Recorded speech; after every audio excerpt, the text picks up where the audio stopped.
And you have to play the cards that you're dealt. How you play those cards determines how you do in life, okay? You don't get another hand.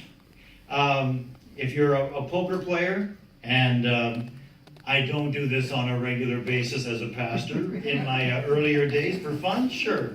We did that every now and then. We have other forms of Christian poker that we play anymore. But anyway, in playing cards and in playing poker, when you get 5 cards, those are the 5 cards that you have. And it doesn't matter if you like those 5 cards or not. If you're playing stud poker, then those are your cards. You don't have the river or anything like that that you can draw from. You take those 5 cards, and those are the cards that you play with.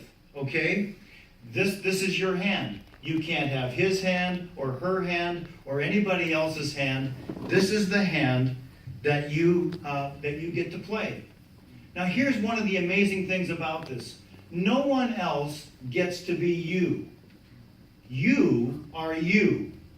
And all of us have been dealt different things in life. All of us have things that we like or we don't like, but there are things in our lives that we have no control over. These are things that just happen in life. And so when we are given these cards, then we're to play them. Now, with these 5 cards, let me just say this. The first card is chemistry. It's your biology. It's how you were made. Your hands, your feet, your hair, or no hair. Okay? That's the way you were made. You didn't get to choose your gender or race. Now, in being made, none of us are perfect. All of us have flaws. And the Bible puts it this way. All have sinned and fallen short of God's glory. None of us have got everything figured out and nailed down. We are all on a journey. We're all in process. We're all a work in process. And we are all trying to just work with what God has given us and how we are made, and we are unique. None of us are exactly the same. You see, you're not 1 in a million. You're 1 in about 7 billion. And we're all wired differently. So the first card is chemistry. The second card is this. It's connections. There's chemistry, and then there's connections. Those are your relationships. Now, we didn't choose our parents. We were born into the families we were given. And so our siblings and our uncles and aunts and so on, those were relationships that we were given. But we can choose who we marry. We can choose our friends. We were made for relationships. And so the challenge for us is to choose wisely. Here's an interesting thing from the scriptures. In Revelation 3:20, we're told that Jesus can be a friend. Jesus said this, "Look, I stand at the door and knock. If you hear my voice and open the door, I'll come in and share a meal with you as a friend." What I want to say to us as we're working through these 5 cards today is that if you're having friends, and we all need relationships, to choose a friend, I don't think you can choose any better friend than the Lord Jesus himself. Jesus said, "I stand at the door of your heart and knock. If you'll hear my voice and open the door, I'll come in and share a meal with you as a friend." He's a faithful friend. The third card that you would have is the card called circumstances. These are the things that life throw at us, whether it's good or bad. Now, honestly, I think we give this card too much power, and I'll explain. There are some things that we have control over. There are some things that we don't. But there's the card called circumstances. The fourth card is the card called consciousness. This is our self-talk. These are the things that we think about ourselves. And in Proverbs 23:7 it says, "As a person thinks within their self, so they are." Think about that. You're carrying on a conversation with yourself even as I speak. You're saying to yourself, "I don't get this guy. I don't understand where he's coming from. I can't make heads or tails out of all of this." Or you're saying, "I want to hear more about this." But there are conversations that we have with ourselves all the time. Are we speaking truth into our lives, or are there lies that we choose to believe?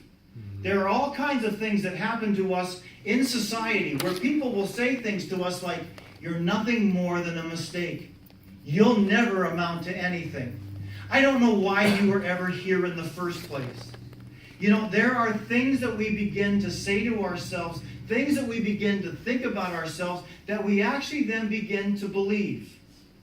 And as we think about what we say about ourselves and our self-talk, even for a moment, as you catch yourself doing that, ask yourself, is this really true? Is this really what there is about me? Is this really what defines me? But the fifth card is the all-important card, and it's called choices. Choices. That card is the wild card. It can change absolutely everything. You see, one of the greatest gifts that God gave to us besides Jesus is the gift of choice. You and I have the choice to do with our hand what we have been dealt. You and I have the choice to either succeed or not with the cards that we have been dealt. You realize that a good poker player can win a game with a very poor hand. And you know, we may not like what we have been dealt. We may be angry about what we've been dealt.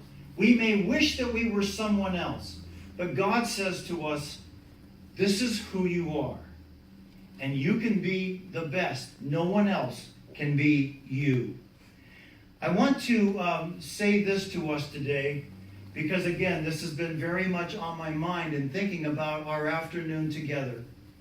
In John chapter 10, verse 10, it says this: "The thief comes to kill, to steal, and to destroy. But I have come that you might have life, and that you might have it more abundantly." Can I just say that for you again?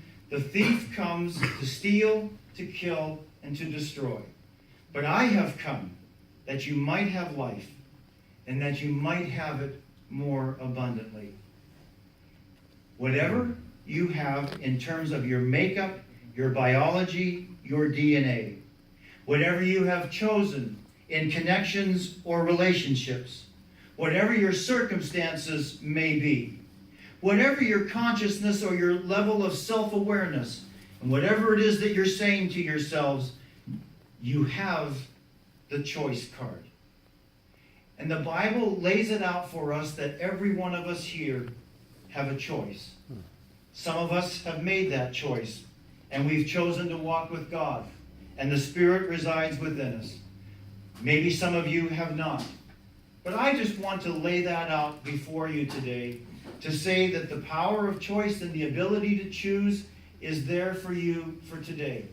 And if you have any questions, if you want to talk about it or ask anything in relation to a walk with God or a matter of faith, would love to talk to you about it. And there are others who are here that would love to talk to you as well.